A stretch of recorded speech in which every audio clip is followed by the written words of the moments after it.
Failure is only a negative if we do not learn from it and we give up. Welcome back to the Fail Forward podcast. Whilst I'm in recovery, we're going to do a couple of previous episodes, but today I wanted to share with you Jay Allen's episode, and next week it'll be his other episode that we're going to be rerunning. And the reason why this is so important to me is because Jay is actually now my business partner. He's also my business coach for my tree surgery business, and now he is my business partner in the Tree Surgery Mastermind and Business Academy.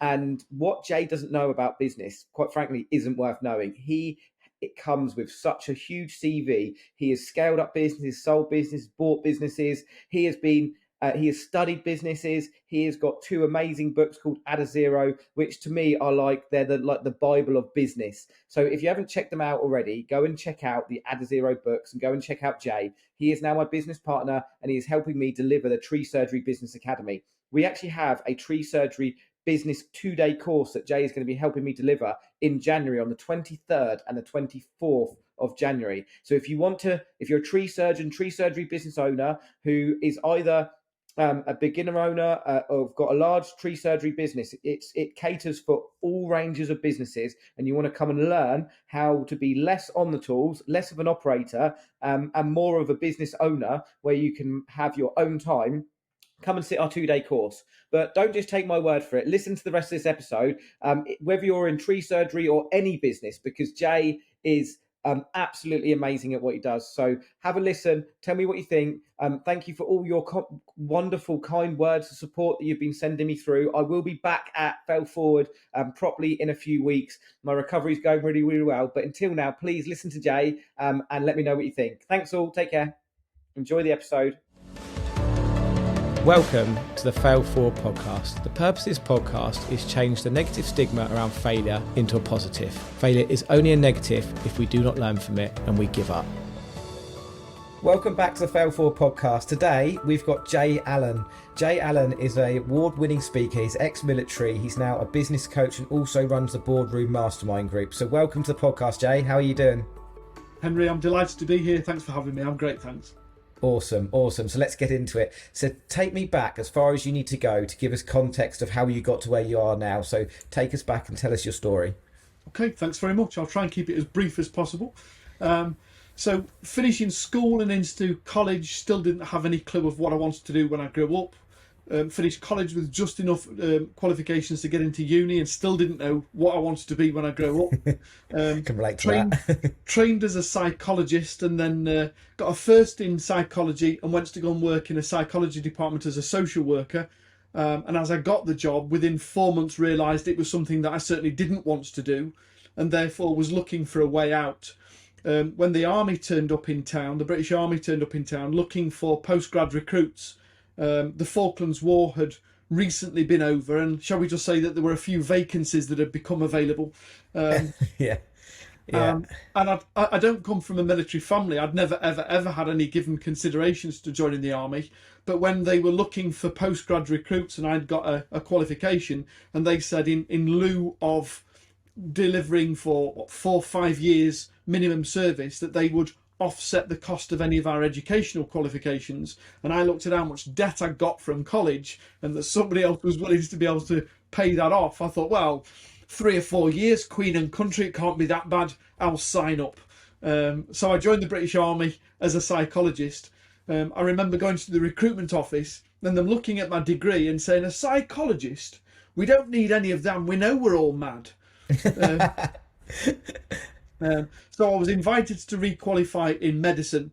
So I went to back to university for another year, paid for by the army, to qualify as a paramedic. And I joined the army a year later as a combat medic, with the expectation of doing 5 years service to pay off my debts. What I didn't realise is that I was going to fall in love with the job and everything that it offered, and signed to do my full 22 with views to turn it into a career, really. Things went particularly well. I ended up on an accelerated promotion scheme. I did some great work with some wonderful people. Travelled all over the world to all of those places that you don't get advertised on TUI, like the first Gulf, or Bosnia, or Kosovo, or East Timor, or Sierra Leone. All of the wonderful places in the world that you probably want to go back and see again, but without a berry and a gun. Yes, yeah. Yeah. And And thought, so was this in combat? Were you in combat, or was this just, stationed at different places? yeah, very much so. So my claims to fame is that from the day I finished qualifying and joined in my first regiment to the day that I finally left 12 and a half years later, that there's never been a British serviceman serve anywhere on an operational tour without me having toured at the same time. So I've been to every operational theatre that we've been in for the period of time that I was in the military. My job as a combat medic was to be on the front line alongside the infantry, and to be able to patch them up and get them back to a hospital so they could then be stabilised. And everything was going particularly well. Like I say, I was on an accelerated promotion scheme. I was doing well. I got married, had my first child. Everything was working particularly well. And then I had an accident. I had quite a serious accident. I was injured quite significantly physically. There's a lovely quick story, if I may, about that. Having spent 12 years as a medic in the army and fixing and patching up everybody else, I'll never forget the day I was injured, and I had a terrible accident. I was in and out of consciousness. I filled myself full of morphine and waited for the additional ground crew and the medics to come along. And as these two medics ran towards me, I started to not just see the red cross on their arm, but I started to recognise the faces as people that were in my team, were in my section. And there's these two lads running towards me going, no way, it's Sergeant Major that's injured, it's Boss who's injured. And the last thing that went through my mind before I passed out was, were they good recruits? Were they top of the class? Or were they the drungos from the back? But I lived to tell the tale, so they must have been all right. They must have been all right. Yeah, they must have just been all right. Cool. So I was injured in this second Gulf. I was put into a prolonged coma for my own best interests. I was flown out of theatre back into Germany, which is where the regiment had been based. I was stabilised in Germany and then flown back to Portsmouth to begin my rehabilitation. And I should have been in hospital for about 6 or 8 months, learning how to walk again after my injury. And then 4 months into my rehabilitation at Headley Court, I was diagnosed with significant or complex PTSD, and started to have flashbacks, one from the incident and the injury, but two from previous tours that I'd been on and things that had happened years and years and years previously. And it was the first ever time, even as a qualified paramedic, that I'd come to this realisation that your mental health is directly impacted to your physical well-being. Because I was doing all of the physical work and the rehabilitations to learn all the things that I should be doing. I was with a physiotherapist 2 hours a day, 6 days a week, and yet I was getting worse. To the extent that the physiotherapist went back to the surgeon and said, you need to look at a scan again. You've clearly missed something. There's a problem here. Is getting worse and worse and worse. And it was then that I first got diagnosed with PTSD. We stopped my physical rehabilitations to be able to fix my head. Took them nearly 14 months to be able to play with my head and find out what the problems were and how to be able to overcome them. And yet within weeks of my head being fixed, my physicality caught back up again, and I was better and walking again far quicker than they'd really anticipated. And it was almost my mental health that was preventing my physical health from recovering until it was ready for me to catch up. But I spent 22 months in hospital. Wow. And you're so right in what you're saying with everything that I'm learning, and I've not even been through a situation, like that. And firstly, hats off and thank you for your service to the country. We really appreciate what you've done in the past and that now you've recovered. And you're so right with everything in life, isn't it? Our mental health is so entwined into how we live our life day to day, and I've seen it this year. I've just found things like walking and running, and it just helps my mental health, and it's my health's linked to my mental health, and they're so intertangled with each other, aren't they? So tell me, I know PTSD and is a very serious thing for soldiers and for anyone that serves, and to be in that situation must have been really difficult. What was it that started to change? So you've got, you were in that situation, your health wasn't improving, and then they realised it's your mental health. What were the steps that you were having to take? What were the doctors and what was the advice you were getting? I think to answer that question fairly, we've just got to put it into the context, because I often say I was diagnosed with PTSD before it became fashionable. So I was diagnosed in 2000, and I think we've gone a long way in the last 23 years at the point of recording this podcast to be able to really understand complex PTSD and its needs and how to be able to treat it. Whereas 23 years ago, it was very much a case of give him a pill and see if it works, and can we get him back into uniform? How quick can we get him back on the job? Any of the treatments that I went through, and I went through 5 different treatment protocols to be able to try and get it under control. What we now know is any one of those would have worked if we'd given it long enough to work before we decided, no, that's clearly not working, but let's try something else. So 23 years ago, I was a bit of a pincushion for testing ideas and thoughts and suggestions about how to be able to deal with complex PTSD. So you were the guinea pig, basically. Yeah. And what was the recovery process? Was it tablets and things like that, or were they working with psychologists? What was the process you went through? So initially it was medication just to try and stop me. I mean, I used to have flashbacks to that was so real that I thought I was back in theatre, even though I knew I was in a hospital bed. I thought my hospital bed was in theatre. And there was just this vivid, really weird sense that you knew where you were, but you didn't really trust where you were. And therefore anybody and everybody was either an enemy or somebody that was on covert ops or something. Your mind just played continual tricks with you all the time. It was almost like Call of Duty, but playing out in real life. Which must be take a lot of energy as well, because you're just continuously adrenaline pumping, in that fight mode, aren't you? That you just, survival mode all the time. Absolutely. I mean, that fight or flight is with you all the time. And then when you're physically injured and you can't get out of bed to be able to try and do anything about it, you just feel like instead of a guinea pig, a sitting duck. So there was medication initially to just trying to calm my head down and to stop me from having these panic attacks and allow me to sleep. I probably hadn't slept properly for about 5 months, at the point where they just said, look, we've just got to physically intervene and slow this guy down. So we did that initially, and then we did some psychotherapy, and then we did some hypnotherapy. And eventually I ended up with some aromatherapy just to try and disassociate with some of the smells that I'd been subjected to and some of the insinuations and what that meant for me. So it was a complex approach to a complex problem to be able to understand as to what are the triggers. And because in a military scenario, you could have so many different triggers that in actual fact, you could be curing one whilst triggering something else.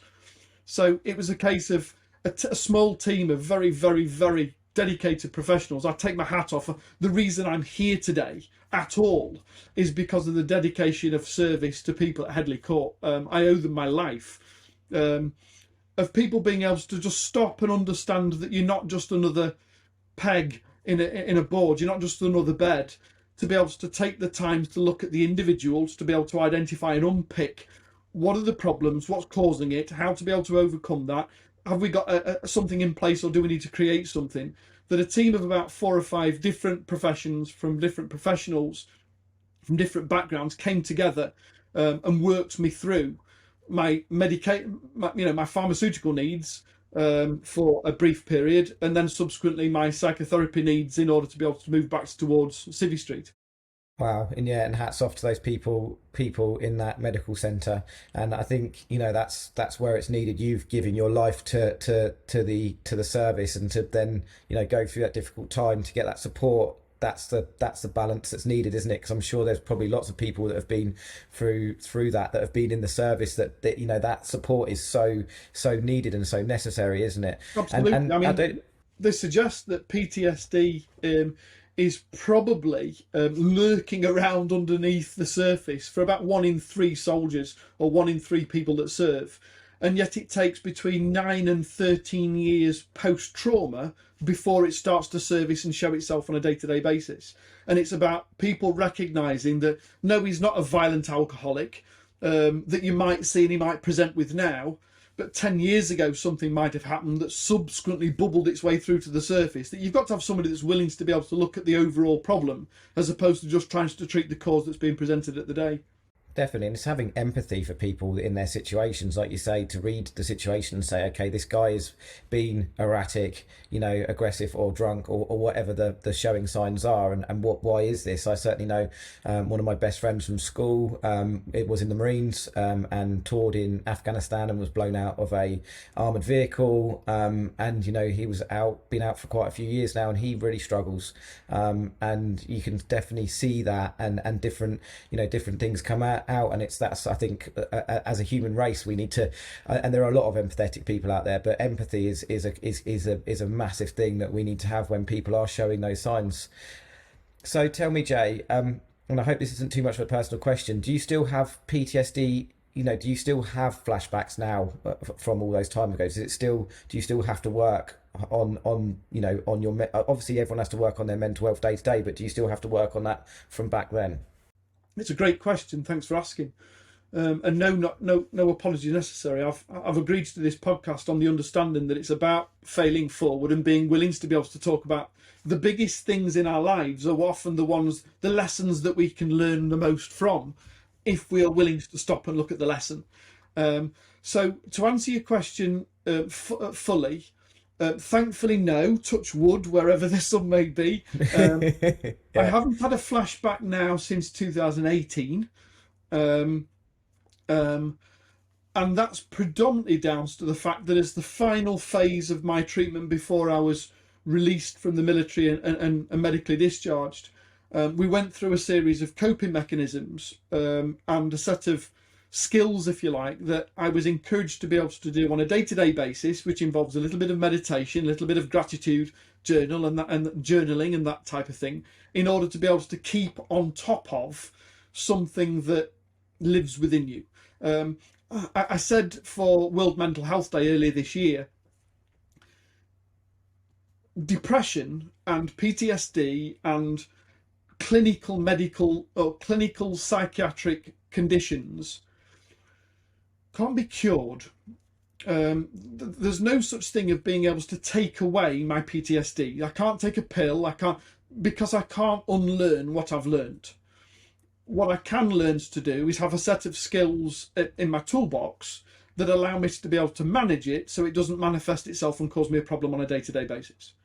And the reason why in 2018 I had a bit of a blip, it took about 5 weeks to be able to get over it, was the fact that for the last 10 years or so, life had been so good that I got to the point where I'd become quite lazy about those set of skills. I wasn't practicing on a day-to-day basis. I thought life's too good. I've passed that now, that every now and again it'll come back and bite you on the ass just to remind you that it still exists.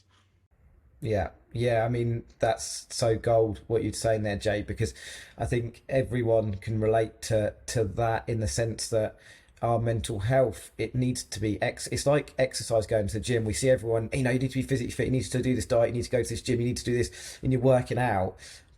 But quite often when we get depression, and when, I know people close to me that have got depression, the first thing, go to the doctors, the doctor goes, right, here we are, here's some tablets, have some tablets. Like you say, you're just masking those tablets. What you need is the toolbox to go, okay, what is it I'm going to do on a daily basis that's going to help me? And I certainly know that when I don't do certain things, like if I don't go for a walk, if I don't, there's certain things that I do, if I don't read, if I look at my phone for too long, the mental health issues start to kick back in, and whether you've even got depression or not, or even had PTSD, we all have mental health that we need to exercise and keep in a good place. So I think that's an absolute valuable thing to say. I think I've never looked at it like a toolbox, and now sort of I'm going to use that now. Having your mental health toolbox, your exercise, what you're going to be doing is fantastic. So thank you. Yeah, I mean, I refer to it as my mental wealth toolbox. Because isn't it ironic that we spend so much time carving out physical times to either go for a run or a walk or go to the gym and this and the other to be able to build out the cannons, whereas in actual fact the whole of our body is just a transport mechanism to carry around the biggest thing that we need in our lives, the brain and our mental well-being. This is just a transport mechanism. This is your Porsche or your Land Rover or your Mini. All of the rest of this stuff is to allow this to get round and see the rest of the world. And yet we give this the least thought and idea and consideration when it comes to looking after ourselves. We fit it in when we're reminded. Definitely. You're so right. Our body is just a vehicle, isn't it? And, we need our body, but you need your mind to be able to tell your body to go out and do those things as well, don't you? So it's such a equilibrium of balance between the two, of needing your health and your mental health and your mental wealth, as you say. So how much of, because you strike me, Jay, we've only met once, haven't we, at one of Nick James's place, so I've not got to know you properly yet, but what I'm liking is that you're quite open with what you're talking about. And I think from me seeing, and I've noticed this a lot with men in our especially in our country, with suicide being one of the biggest killers, is that a lot of men struggle to talk.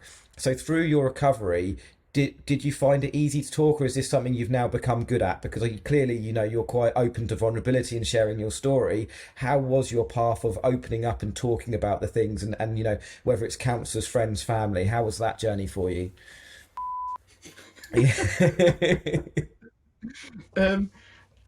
Until I had my breakdown, I genuinely believed I was invincible. I am more of a man now than I ever was as an undestructible soldier, because I used to keep everything with a tight lip. No one, in my eyes, to show any form of not just breakdown or to show any form of emotion was a sign of weakness. At the end of the day, I was a soldier, I was in the army, and yes, I might have been a medic, but I was assigned to some of the most professional fighting force infantry units in the world.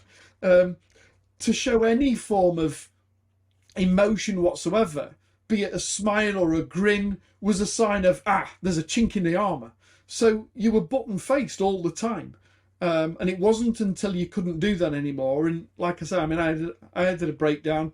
I was sectioned under the Mental Health Act for 8 months on suicide watch, whilst they tried to work through where, what and when.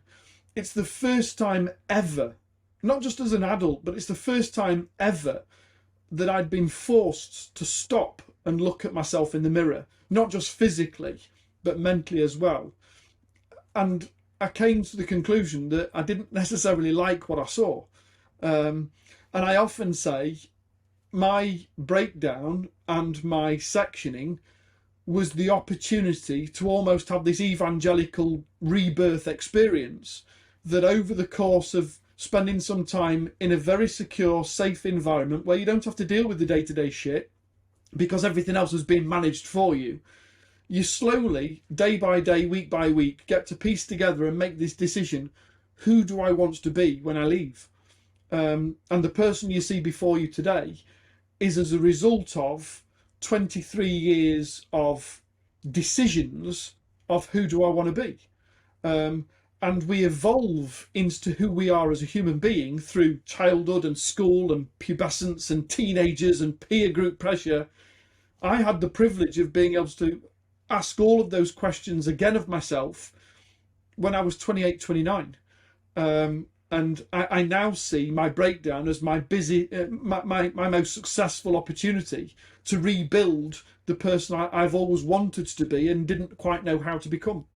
Wow, I mean, that's amazing, to be able to have that awareness and have that moment. And I certainly know for me, when I lost my business 3 years ago, I call it the best, worst year of my life. It was tragic. Every time I tell people, they sort of put their head aside and say, "Oh, I'm really sorry to hear that." I'm like, no, actually, it was probably the defining moment. And it sounds quite spiritual, but it feel like that's when my life restarted, was 3 years ago. And it sounds very similar. And I think a lot of people that have been through these difficult periods, that's when they really find themselves. So, firstly, I'm so glad that you didn't take your own life, and that you're now here to tell the story, to help inspire other people to be able to share their stories and have those moments. So thank you. And it just shows, doesn't it, that the more we talk and the more we open up, and for men, if we can lead more men to be able to have those moments and hopefully not have to go to those dark places, but feel that it's okay to be able to have a conversation with each other, because I think that's one of the things that certainly helps me in my mental health is talking to people, and it helped me through some of those difficult times, being able to talk. But I still think there is a bit of a negative stigma around opening up, like you say, stiff upper lip, wanting to be, I'm a man, I need to be in control of the situation, I need to be running my family, this job, whatever it's in. So yeah, thank you for being vulnerable and sharing your story. It's really, it's a difficult story because of the times you had, but also it's extremely inspiring to be able to come out of that and be doing what you're doing now. So thank you. Thank you. There's a lovely quote that I'm reminded of from Winston Churchill, of all people, and he simply said, "When you're going through hell, keep going." And it doesn't, at the point in our lives where we feel like everything's against us, I'm fortunate enough to have been reminded several times over now. I'll turn 50 this month, and I've had 50 years of getting used to and getting through. I've been challenged multiple times in my life to within inches of my life, and yet I'm still here, and I've got 50 years experience of getting through it. And it doesn't matter what period I'm going through right now and how difficult it is. I'm not going to be going through it for the next 50 years because I've got 50 years experience of how to be able to challenge it differently now. Definitely, absolutely love that. Yeah, and I love that saying by Winston Churchill. I've not heard that one before. So that's, yeah, I love that. If you just got to keep going, just got to keep going. If you're going through hell, whatever you do, don't stop in it, because that's shit.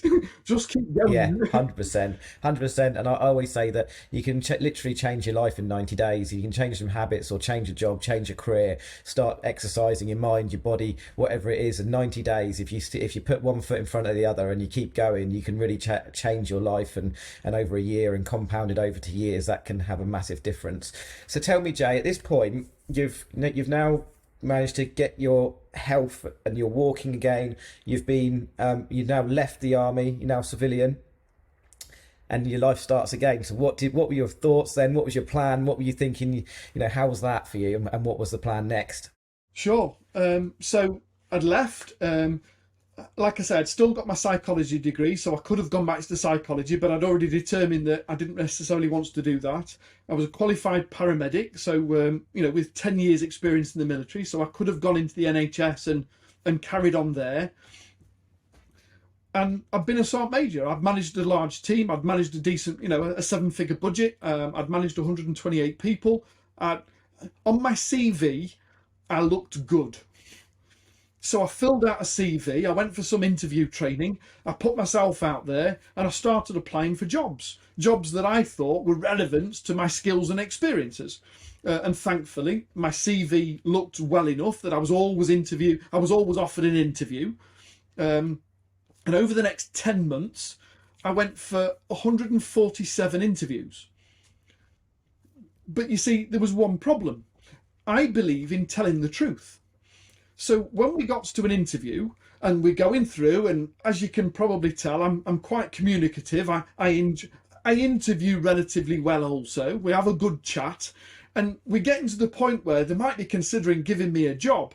And then they say, Jake, we've noticed on your CV there's a bit of a gap. It says here you left the uniform and the army in 2000, and yet you're applying for a job at the moment. It's July 2002. Can you tell us a little bit about what have you been doing since you left the army?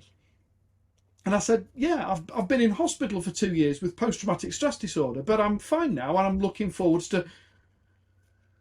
On 4 occasions, they stopped the interview and physically escorted me from the premises, stating that they have a duty of care to protect their staff.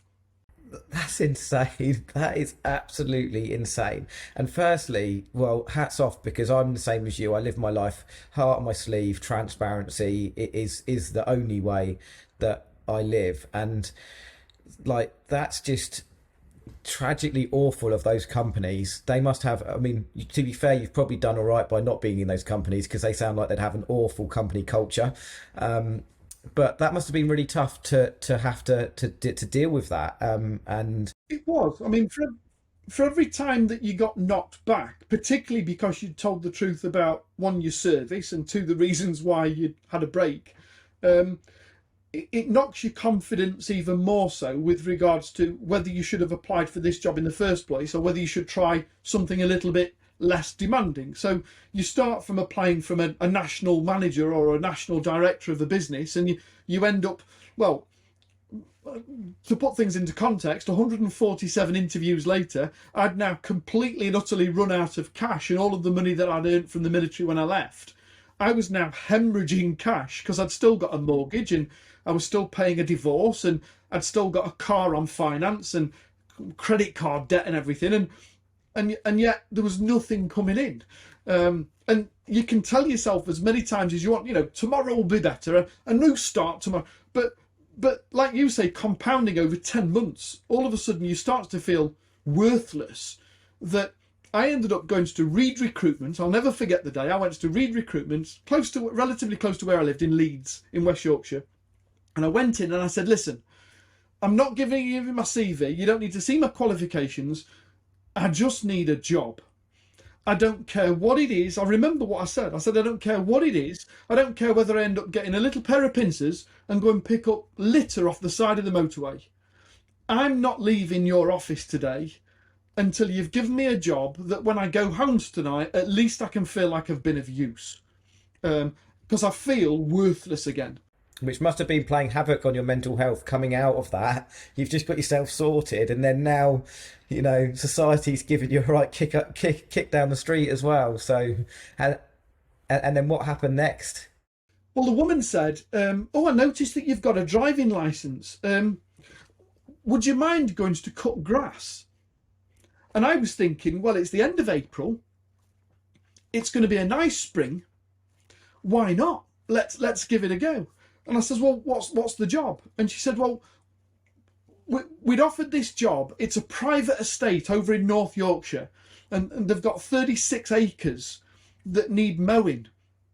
And we'd sent a lads to go and start this morning, and he just didn't turn up. Could you possibly go tomorrow? Because the employer's been on and he's not happy. I said, give me the address. I'll go now. Oh, that's wonderful. Thanks ever so much. So I turned up at this private estate. I didn't even know that they got a tradesman's entrance. I turned up at the proper big gates right up to the front house type stuff. In a nice car, in a nice suit, because that's what you do when you go to work. And I drove up this drive, 3.5 minutes between the gate and the house. Wow. Some house. Up a heated drive, so it doesn't frost up in winter. So I pulled up at this £9 million mansion house, and I get out, and there's 9 staff on the estate, and one of the members of staff walks over to me and he says, have you got an appointment with the boss? And I says, no. He says, I've come about a grass cutter's job. And he looked at me and he looked at my car and he said, not dressed like that, son. Get yourself round back and get some coveys on. Come round here, I'll show you what to do. And I went on and I put a pair of coveralls on. And I got shown this little John Deere sit-on tractor, and he said, right lad, start buttons there, lawns that way, go and cut grass. and I looked at this John Deere tractor and I thought, there is no way I'm going to drive 36 acres on that and then watch it break down and may have to pull it back with me. So I spent all of that afternoon with my suit on under my coveys, and I stripped down this John Deere tractor to give it its first break, give it a service, pump its tyres up, sharpen the sword, as it were, sort of thing, And every now and again, I saw the twitch of curtains from the house as somebody's seen this nice car in the gardener's window, gardener's little car park area, and this John Deere tractor in bits, and someone's obviously paying attention type stuff. And the following morning, I get on this John Deere, and for the next 6 or 7 weeks, I turn up early, I go home late, I listen to a lot of Gerber on my little Walkman. It was well before iPods and podcasting were available. On my little Walkman, I'm listening to a lot of business development type stuff, Tony Robbins, and I go and cut grass. But I decided, I'm a Sergeant Major from the British Army. I am going to cut grass like they've never had a grass cutter before. I'm going to do this with military precision. I'm going to turn his meadows into a golf course. Because whoever this chap is, if he's got a £9 million house and 9 staff on his estate, one day I might not just be his grass cutter. Maybe I've just got to start from the bottom up and work up again. And I'm going to cut his grass and I'm going to get noticed. And I might end up being his head groundsman. I might be his chauffeur. I might become his butler, his gentleman's gentleman. Whoever this chap is, I'm going to impress him. And after 7 weeks of his car being driven in and driven out with the chauffeur, and I'm listening to me John Deere and trugging along, I turn round and this beautiful Rolls Royce with the chauffeur has come off the path. He's come along the meadows. The chauffeur's opened the door, and this older gentleman, has stepped out the back. I'm undoing my headset, and he says, "You're not just a grass cutter, are you, son?" And I went, "No, sir," says, "I'm a former sergeant major in the British Army, but today I'm cutting your grass." And he went, "Son," he says, "I can't have a sergeant major from the British Army cutting me lawns." He says, "Why don't you come up to the house and tell me how a sergeant major from the British Army ended up cutting me lawns?" And with that, he got back in his car, and I ended up having to follow him on my little John Deere tractor. And I pulled up outside this beautiful house, and the groundsman's running across going, no, mister, you can't go in there, that's mister's house." And I walked into his house with a pair of muddy boots on into his kitchen, and he stood there and made me a coffee and a bacon butty. And we sat down in the side of his kitchen, and I told him exactly the same story that I've just shared with you. And he smiled at himself and he said, "Do you want a proper job?" Well, I couldn't resist it. I had to say, "Well, as long as you don't mind your grass not getting cut anymore, what have you got in mind, sir?" And he said, well, here's a business card. On Wednesday next week, come to the address on that card, come smartly dressed like you came when you first arrived, and tell Janine you've come about the job. He says, "Until then, get your bloody boots off my kitchen floor and go and cut some grass." And I stepped out of his house and I looked at this business card, and for the last 7 weeks I've been cutting the lawns for Sir Ken Morrison from Morrison Supermarkets. And 5 days later I was successfully interviewed to be his national training director. Wow. What a story. I feel a bit emotional here, Jay. Like, you're making me well up here. Like, that's, I mean, what a story, and what a, the attitude and the commitment, and just to take it back and just say, "I'm just going to do this really, really well," and then see where it goes, to then be given that opportunity, is amazing. Hats off to you. But also hats off to Ken. I am today everything because somebody like him gave me a chance. And I just want to express through your podcast to everyone listening that you never know who's watching. You've just got to be willing to be the best version of you today that you can be, because you never know who's watching. Everything I am today, I owe to the fact that somebody else, when I was at my lowest, gave me a leg up. Yeah, but you've got to take gratitude to yourself as well, which I'm sure you do as part of your gratitude list, that you made that happen. You went in that day, you turned up in your suit. A lot of people have gone, "I'm not doing that, I'm not grass cutting," or "I'm just going to go home and I'll turn up tomorrow," or "turn up a bit late," not turn up. So completely hats off to you to go. My salary as a grass cutter was, for doing 42 hours a week on the estate, my salary for the month was £14 more than my mortgage. Wow. Wow. But look at, that opportunity has led you on to another fantastic opportunity. So tell me, you then start going working for Morrison's. Where does it take you next? I mean, I'm loving this interview is fantastic, Jay, and you're an inspiration, and it's it's such a great story to hear. So yeah, what happened next?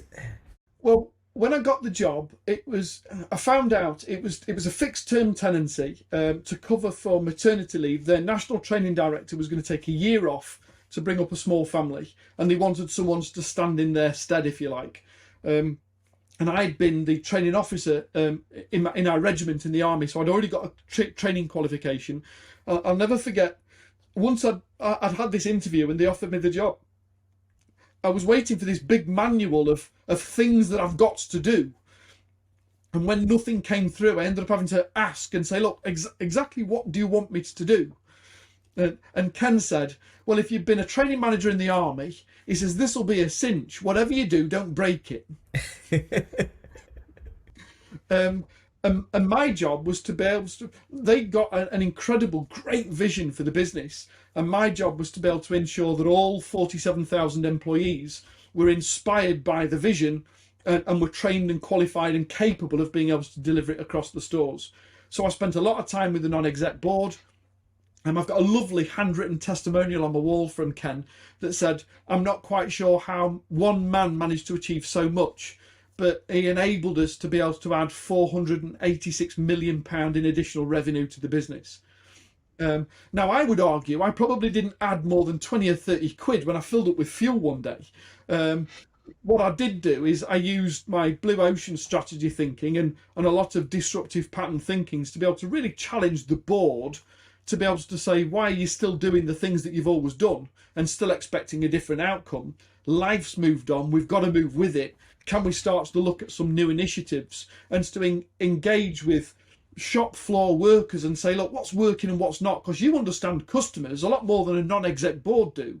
So how do we get information from the bottom up to the top and back again with an agreement to go ahead and do things quicker than the months and quarters that it took? Because a lot of the initiatives that were being quashed at grassroots level would have been brilliant initiatives if they just had the opportunity to be able to do things. So I just came along and helped people to empower a workforce to start thinking for themselves. Absolutely love that, Jay. I mean, I think I found in my business trying to empower my staff probably one of the most powerful things, because I used to want to do everything. And like you just said, if they're doing the same thing and expecting a different result, well, that is the definition of insanity, right? Doing the same thing over and over again and expecting a different result. So, you know, I love the fact that you've gone in and you've come from this grass cutting job and you've created the value in there. You've got them thinking a different way. So tell me, Morrison's, how long were you there, and then what was the next stage of your career? So it was a 12-month tenancy with a 3-month handover. So I was there for 15 months. I was offered the chance to be able to job share with the original training director when she came back. She wanted to do part-time on the way back in again. But it was very evident that it was her job, and I'd just been sitting in the seat for a while. It wasn't going to be a good mix for the two of us to be able to try and manage the train set between the two of us. I was headhunted to go and do the same thing with Marks and Spencer. I went to go and work with Marks and Spencer. I considered it, but I didn't feel that there was enough of that I could do to add enough value to what they were offering. It looked like it was pretty much done, and they just needed someone to polish things off. And I'm not a polisher. I'm a roll your sleeves up and get your hands dirty type chap. So I chose to leave that. I went and did some change management work with the NHS. There were 6 of us that were commissioned with trying to save £17 million for the ambulance service. The remit was we had to save £17 million a year to prevent 4,600 redundancies. And over a period of about 15-16 months, me and a team of 5 others across the country, I was responsible for the northeast of England. 23 ambulance stations were in my remit, from Hull all the way up through to the Scottish border, or Lincoln really, all the way through to the Scottish borders. And although we saved 23 million quid and handed it back to the NHS, within weeks of us leaving, they chose to make 4,600 redundancies anyway. And the reason why I chose to step away from corporate was I lived in that area. I drank with some of the people that we'd been working with, that subsequently, as a result of their choice to make them redundant, now looked at us as if we were the ones that had instigated it, even though we'd saved the money that prevented him. And I went, do you know what? I don't want to be a cog in somebody else's wheelhouse anymore. I want to do things for myself where I've only got myself to blame. So I chose to leave corporate behind, and I cheated. I bought an existing business. I take my hat off to anyone that's left a salary and woken up one day with a mobile phone and a laptop and a good idea and said, right, I'm going to do it myself. I left a good job with a good pay and a good handout, and I chose to invest it wisely by buying a small existing business and then implementing all of the things that I'd done from the military, from Ken, from the NHS, and then grow that into a bigger business. So I bought a business with 4 staff. I grew it to 22 staff. I sold it to the senior leadership team. And I guess because this is a fail forward podcast, the bit that I don't always talk about is when we went from 17 staff back to 10 staff, and I ended up having to make 7 redundancies. Yeah, and that's tough, isn't it? And that's tough to do. Yeah. How did that feel? Well, when we first met, we ended up having that brief conversation about being a business owner and losing stuff. And, you know, you talk about being emotive. Making 7 redundancies in November 2008 was more painful than learning to walk again in 2000. Yeah, wow. Yeah, it just shows it was one of the toughest things. It's probably the reason why my business went under, is because at the time that I should have been laying staff off, I was wanting to keep everyone on and looking after them, because I knew all their pet names, kids' names, everything. And it's they always say one of the toughest things about business is managing people, isn't it? But also managing people and having the responsibility for their, you know, for their futures on your hands as well. So it's 2023 today, and I still wear that scar badly. Yeah, I could imagine. And what was that business? I bought a health and safety consultancy that specialised in fire sprinkler systems. Right.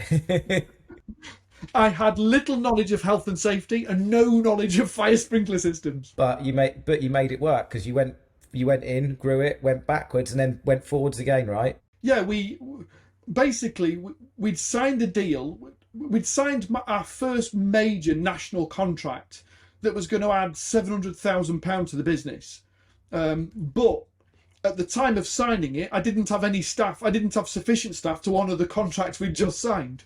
So I had to quickly go out and recruit, and to do so as quick as we did, I ended up having to poach some staff from a competitor. I was somewhat, I say underhand, I didn't do anything illegal, but I certainly twisted some arms to be able to get the amount of people I needed at the time frame that I had within, you know, to achieve it. So I recruited 7 people. You have got to put some cash in the pocket and a salary and a mobile phone and a company car and all that type of malarkey that goes with it in order to be able to honour this contract. And we'd signed this 2-year contract to be able to do an audit of 884 stores across the UK, with the potential of having to upgrade about 20% of the stores to be able to meet the new legal responsibilities under fire safety. So it was at least a £730,000 contract. It was possibly a 1.3, 1.4 if there was the need for renovation and upgrade. And we'd taken these 7 staff on over a 2-year period, fixed term contract. And 57 days into that 2-year contract, Deloitte's phoned us on a Friday afternoon to say that Woolworths had just been put into receivership, and we weren't going to get paid a penny. Oh, and what happened next? Well, in about 6 minutes, I realised that I'd lost about £225,000 worth of invoice value. I'd lost £96,500 worth of salaried value. My business was already up to the hilt in debt because I'd reinvested in buying the business and reinvigorate. It was only 2.5 years after I bought the business, and I was still paying off the loans to buy it. So I'd ended up remortgaging the house. I ran up all my personal credit cards, all of that type of malarkey to try and keep it afloat. A lot of pressure. Yeah, it cost me my marriage on the premise that my wife had said that I put the business before the family. So yeah, there was a lot riding on it. It was a tough time, but you can't bail out at the bottom, can you? You know. So we did a turnaround. We did some really, really aggressive. I had a phenomenal team. We wouldn't have been able to achieve anything had it not been for the team that we kept.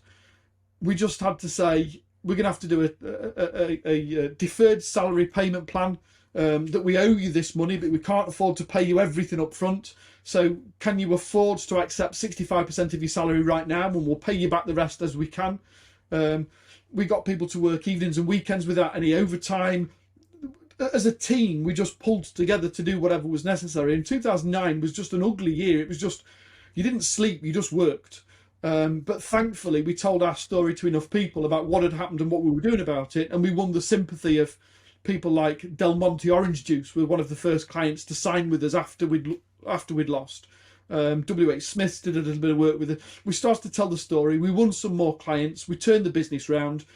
But 3 years later, even though the business was growing and we'd taken on some more staff and we were almost debt free, the cost of it had on me personally, I'd fallen out of love with it. It was now a noose instead of a business. And even though the business was doing well, I hated going to work. And so in 2011, I sold it to the senior leadership team and said, get on with it.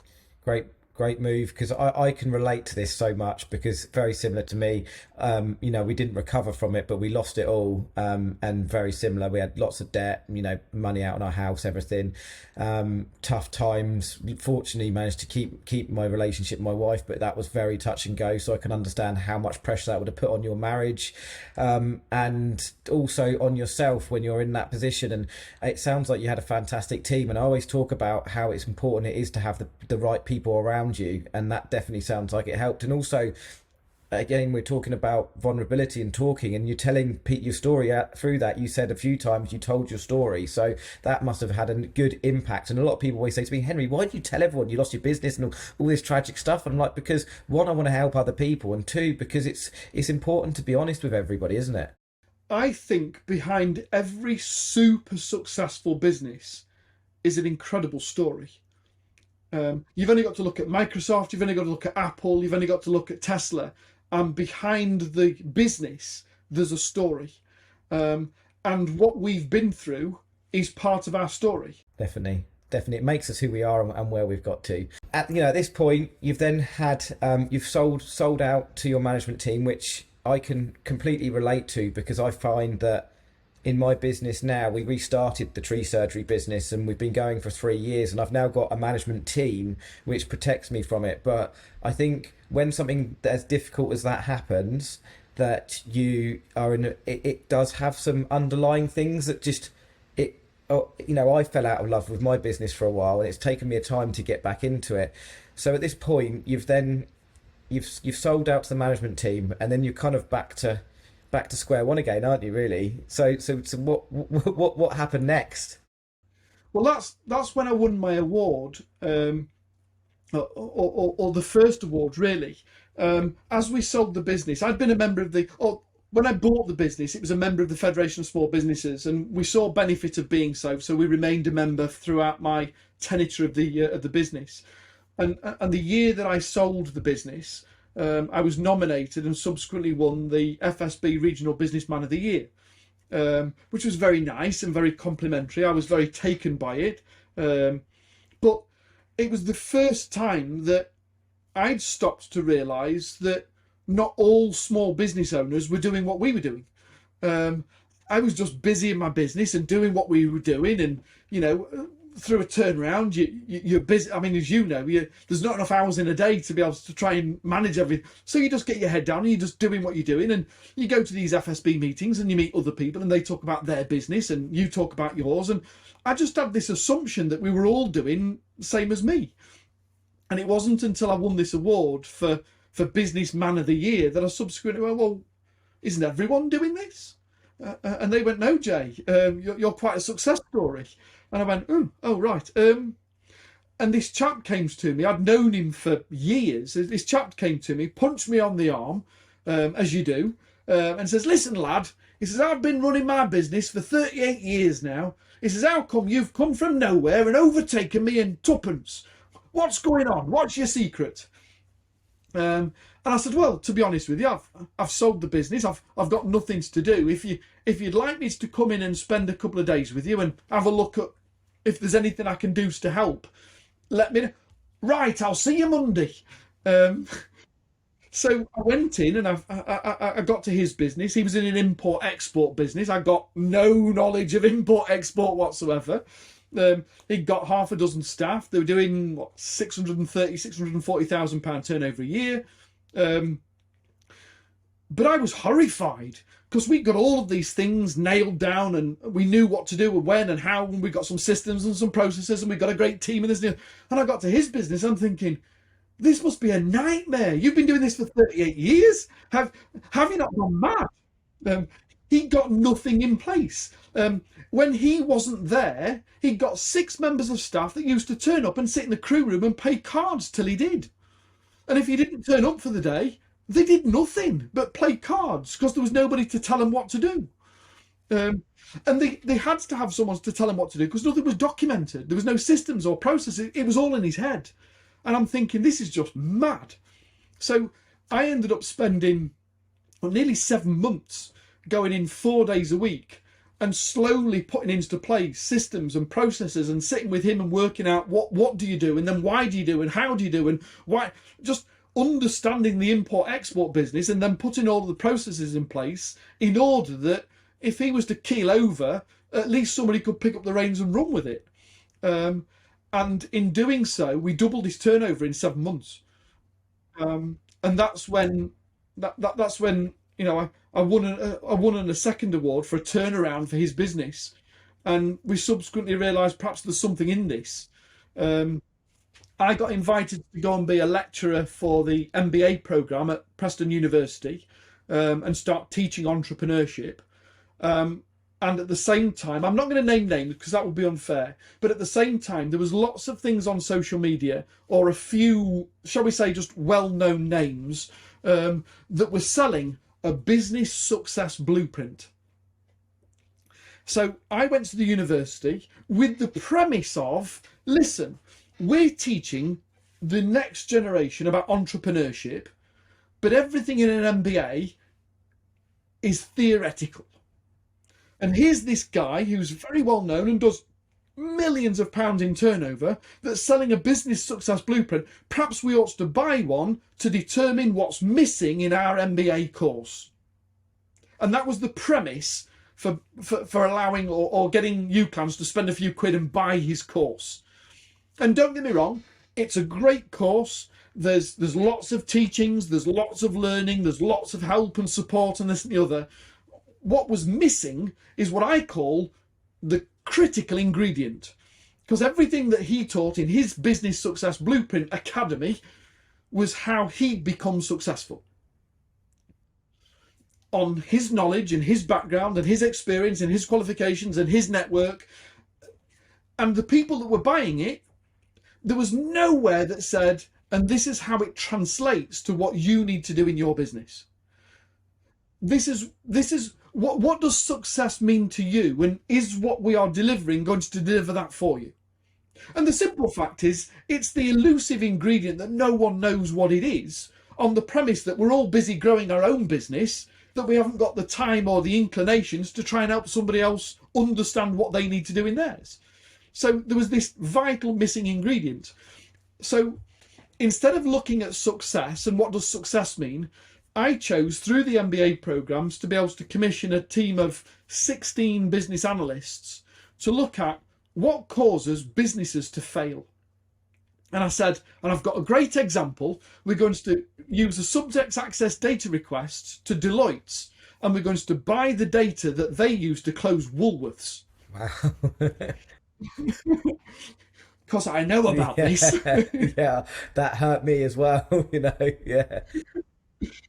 So the university were up for it. We bought this data. The data came in. Even though it was 4 years later, I had no recollection of how emotive it was going to be to look at this data, and how I realised that I couldn't be pragmatic in looking at it sensibly because of the impact it had had on me. I had to step back and say to these university students, they're all second year university students, listen, you just got to work with this, and I'll support you to work on it rather than working on it with you. Because it was so evident that Woolworths, it was destined for failure. It was more a case of when will it fail than will it fail. But one of the things that the analysts said to me was, Jay, we can't look at this in isolation. We need some more data to make comparisons. So we went back to KPMG and Deloitte, and under subject access to requests, we started to look for data for Norton motorcycles, Blockbuster Video, Tie Rack, DFS sofas, the first and the second time, Toys R Us. Over a 4-year period, we studied 153 national business failures to look at what causes good businesses to fail. And we found 3 flaws in all 153 businesses. Wow, okay, I'm really intrigued by this. If you've got any one of the 3 flaws, it's still easy enough to overcome and resolve You've just got to spend a little bit of time and effort looking at it, but it's overcomable. Once you've got 2 of the 3 flaws, and it doesn't matter which 3, but any 2, once you've got 2 of the flaws, you cannot continue to grow without it causing you to fail. The best you can do is bottleneck and glass ceiling and stay where you are. But the more times that people try and push through the glass ceiling that they've created for themselves, the more likelihood they are of failing at the end. And once all 3 in place, it's a case of when will it fail rather than if it will fail. So once we got this data and we'd identified what these flaws were, I wanted to then understand, so when does a business become big enough that these flaws become prevalent? And why don't we address them at the time? Why do we cover them up and hope that it doesn't have a problem for us, when the evidence shows that ultimately, when Woolworths went bust, 37,000 people got made redundant. I know how shit I felt having made 7 people redundant. That must have been horrible.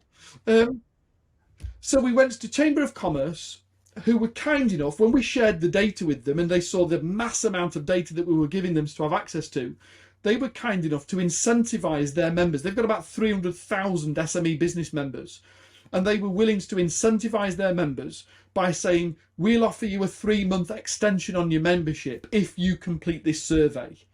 So ultimately, we bought the data by about 75 quid in value to the end user to get them to complete our survey. And over a 10-month period, 117,000 SMEs completed the survey.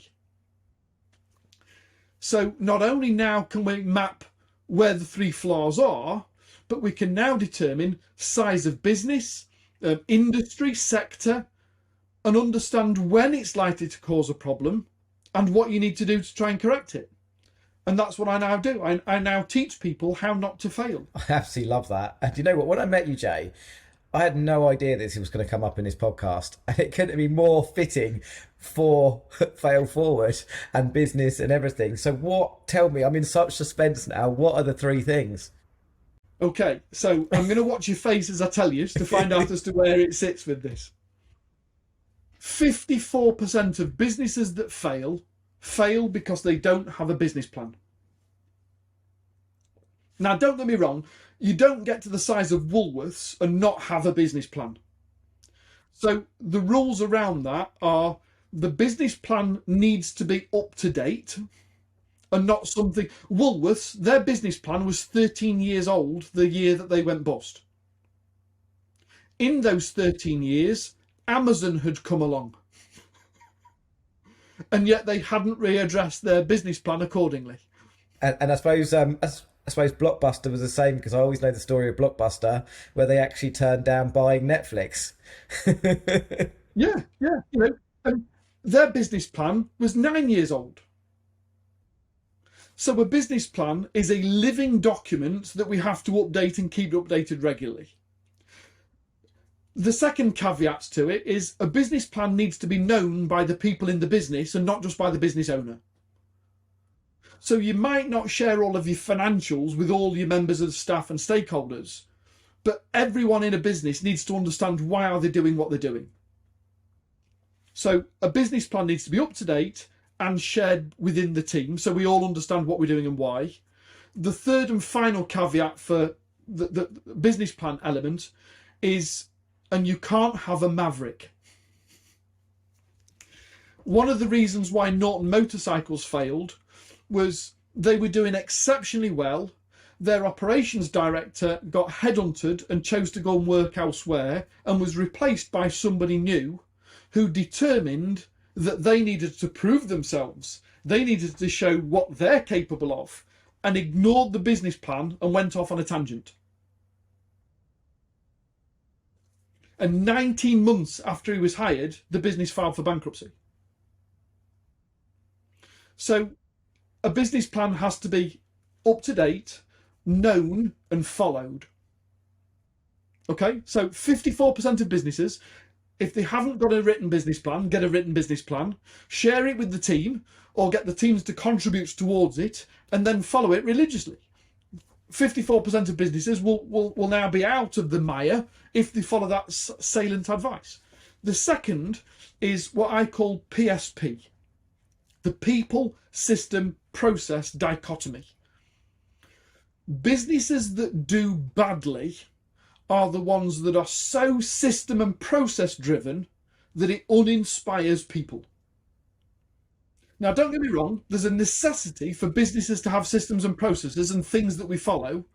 But if you make them so authoritarian and dogged that we can't have personality or evolution or innovation, then in actual fact, people become uninspired, you lose your top talent, people works to rule, and as we've found in today's society, the whole world goes on strike. Meanwhile, businesses that do particularly well, and we can look at this through what happened in COVID and lockdown and the amount of extreme circumstances that businesses found themselves in,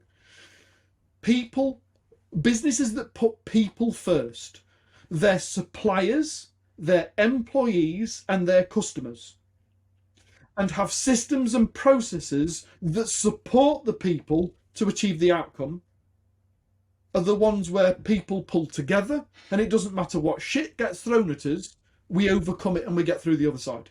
Yeah. And would you say that's kind of like, it sounds very much like you've got systems and processes, but then there's a really strong company culture, and that strong company culture is got the right vision and values, and it's going, you know, it that encumbers that, giving the people the opportunity to be innovate and to lead and to not micromanage and to feel like they can turn up. Vision comes from the top, culture comes from within, systems and processes get bolted onto it to achieve vision. Not a business owner that walks in and says, I've just bought 54 Apple Mac computers, you're all going to use those from now on in. Because if you just create a process and then force people to work within it, you're not allowing them to be the best that they can be. And 39% of businesses fail because they become, as they grow, become too system and process driven as opposed to being people centric. So that's two. The third one is a little bit more complicated. I call it the holistic business. And it's where businesses grow and often grow very quickly, but at the result of they create silos within themselves. There isn't enough internal communication and collaboration that sales starts to compete with marketing. And marketing doesn't tell operations what they're doing. And operations hates finance, and finance doesn't know who is in HR. And all of this team, all of the business starts to become sub-businesses that in actual fact start to compete with each other unnecessarily or unintentionally, and the business just implodes. And again, this is almost that second and third one, they're almost linked, aren't they, really? Because again, that's almost cultural as well, isn't it? And having the right communication and having a strong value in the company of communication and everyone working as a team and together, depending on your company values. Massively so. You know, I think all three of them are intrinsically linked.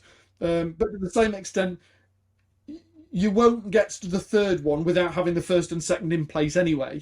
So having a business plans to grow a business, having some team and being team centric or people centric, and then subsequently saying, as we grow in development and we've got a second office, or we've now got a sales team as opposed to the guy that does sales, to understand that we've got to have more collaboration internally, and that we are all a customer of each other, as opposed to simply saying who's got the lion's share of the budget and how we're going to spend it. Absolutely love that. I mean, this is gold, Jay, absolute gold. So tell me that this is now what you do and you help businesses. And I know you do coaching and you've got the boardroom. How do you facilitate that? What is your product and what do you do? Just so if anyone's listening, they know where to come and they know what you offer and how you put that together. So predominantly for the last 6.5, 7 years, I've hosted mastermind groups. Yes, I have done a little bit of one-to-one consultancy in the past or one-to-one coaching in the past, but predominantly I host mastermind groups whilst implementing some of our Adazero methodology, this holistic approach to business. I've now branded and called Adazero. It's the same as our book, you know, How to Adazero. is about being able to put the things in place to prevent you from failing so you can go ahead and be successful and not have to follow somebody else's example. So ultimately, for the last 7 years, I've been running mastermind groups to be able to help support people to learn how to collaborate and communicate better in business. However, at the time of recording this, we are literally on the verge of next month, March, so 6 weeks away from launching licensing of our Adazero methodology to teach other people how to be able to go and commercialise that methodology either within their own business or within their own mastermind groups. Wow, love that. And why is it? Because I love masterminds. I run my own mastermind, but I want to ask you, why do you love masterminds, and why have you chosen that mastermind model?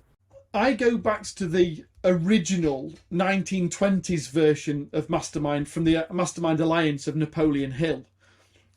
We don't know what we don't know.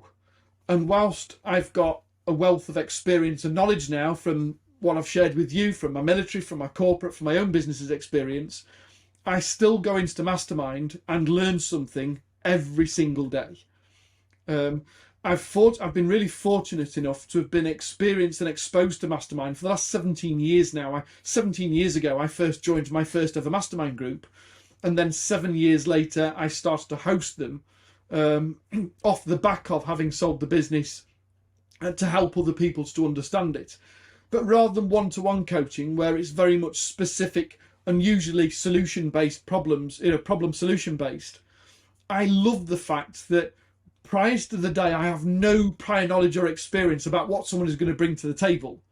And then when somebody brings a problem or a hurdle or a concern to the table, it's never, how do I fix this? It's guys, girls, how do we come together and what can we come up with to fix this?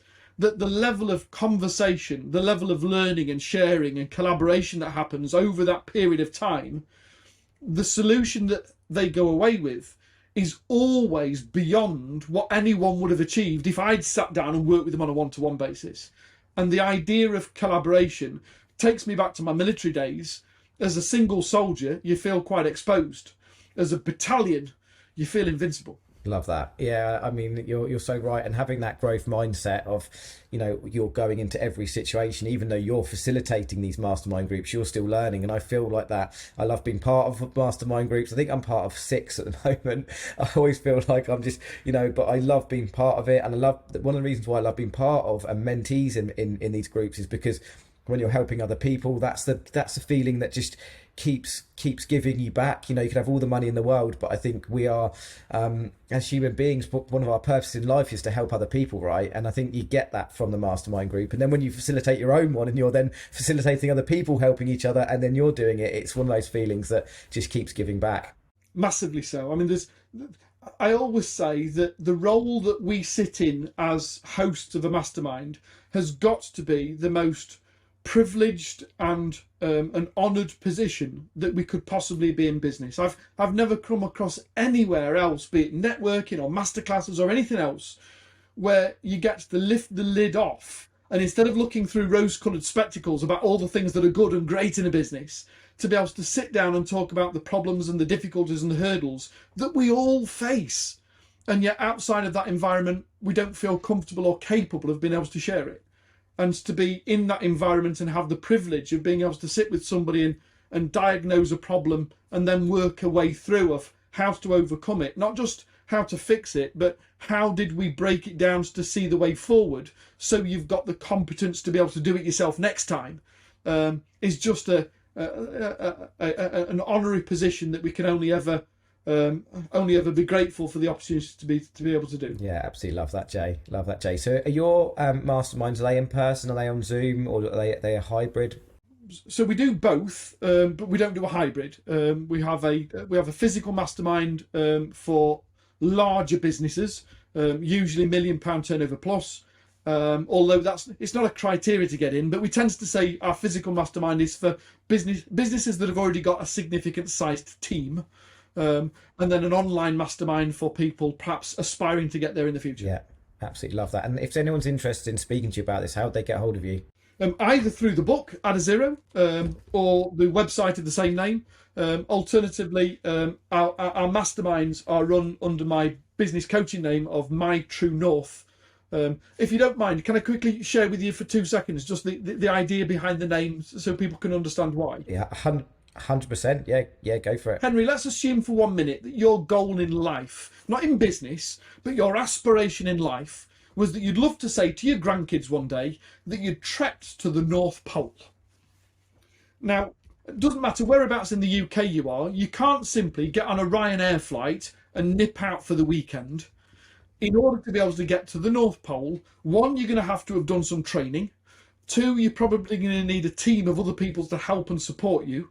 And then 3, on the day of your choice, we're going to sit and wait for the needles to settle on the N on the compass and then utter those immortal words, right, chaps, follow me. And you follow the N religiously. From the UK, you're going to find yourself in Scandinavia because you're following magnetic north. And true north, the North Pole, this year is 12.5 degrees to the east of magnetic north because of the magnetic impulses in the northern hemisphere. And yet, if you didn't know that, or you didn't know that last year it was 11 degrees and next year it'll be 13 degrees, if you didn't know that, you'd never make it there. And it's exactly the same in business. We start out with a good idea, we've got some training, some background, we might have a team of people to help us, support us. We set out, we get our head down and we do the doing. And we don't realise that for every time that we're doing the doing, unless there's somebody else on the outside holding us to account, we're probably 1 degree off what we need to be doing in order to achieve what we set out to achieve. And My True North is designed to be able to just be the compass to point people back in the right direction. Absolutely love that. I absolutely love that. That's amazing. And what we'll do is we'll put, to anyone listening, we'll put Jay's links into the bio so you can click on those and connect with Jay because, even I'm going to have a look at that as well myself, because I just think there's so much value that you can help me with within my network of businesses. Do you know what this? Listen, why don't we finish by making a really decent offer to say sincerest of thanks for listening in today, and simply say, if you as a listener would like to be able to have a free audit on the current status of your business, the current opportunities or vulnerabilities based on the Adazero methodology, if you want to take part in this study that's now been completed by well over 120 other thousand businesses, and for us to give you a report on the current vulnerability of your business, then visit adazero.co.uk/free scale audit, and we'll happily give you a bespoke report on the current opportunity or vulnerability in your business. Love that. I'm going to go and do that as well. I'm going to do that later on this evening. Once I'm all done for the day, kids are in bed, I'm going to go and do that. So you'll expect to see my details come through. Wow, what an interview this has been, Jay. I would just like to say, firstly, this is a record for Fail Forward on the longest interview. But that is not a bad thing. It's a good thing, because the value, what a story, what an absolute inspiration you are, Jay. The difficult times you've gone through, they say diamonds are formed under pressure, and I can certainly say from just, the second time I've met you, you're an absolute diamond. And I thank you for sharing everything you have. I thank you for your vulnerability. I thank you for, not taking your life when you were going through those suicidal patterns, because I'm sure, I don't know how many lives you've affected, but I'm sure you've affected a lot of positivity in people's lives in the last couple of decades since your recovery. So, absolutely overwhelmed by how inspirational you are as a person, Jay. Have you got any final words you'd like to say to our Fail Forward audience? Failure is great. You only fail if you quit. Yes. Love that. Love that. I always say failure is only a negative if you give up. You don't learn from it and you give up. So yeah, absolutely love that, Jay. Thanks so much for being part of Fail Forward podcast. I've learned more from other people's failures than I ever had from my own success. Yeah, definitely. Love. It's just another lesson, isn't it? It is. It's just another bit of experience. It's a life lesson. I don't look at it this way, Henry. One last thing. Look at it this way. There are more multi-millionaires in America that have been bankrupt twice than there are millionaires in America. Wow. if you haven't failed and then learnt from it, you haven't yet tried hard enough. Yeah. Yeah, and you know what? America's so different to England where it comes to the failure of businesses. When I failed in my business, it was dirty. It was, everyone sort of kicked me while I was down. And you go to America and they wear it like a badge, and rightly so, because you learn, as you say, you learn so much from those situations. You're so right. And people are trying to get perfect all the time, and I don't believe in perfection. I believe in constantly failing forward. So many, yeah, amen. So many golden nuggets. Thank you so much for being part of this episode, Jay. And I know I'll definitely be seeing you in, I think, March, when you're going to be on stage at Expert Empires, which so looking forward to that. Yeah, very looking forward to seeing that interview, even more so now. And I'm sure I shall meet you in person in the future, and I'll go and do your Add a Zero audit later on today. So thank you, Jay. Thanks for being part of Fail Forward podcast. Thank you so much for the invitation. It's been a real pleasure. Thank you.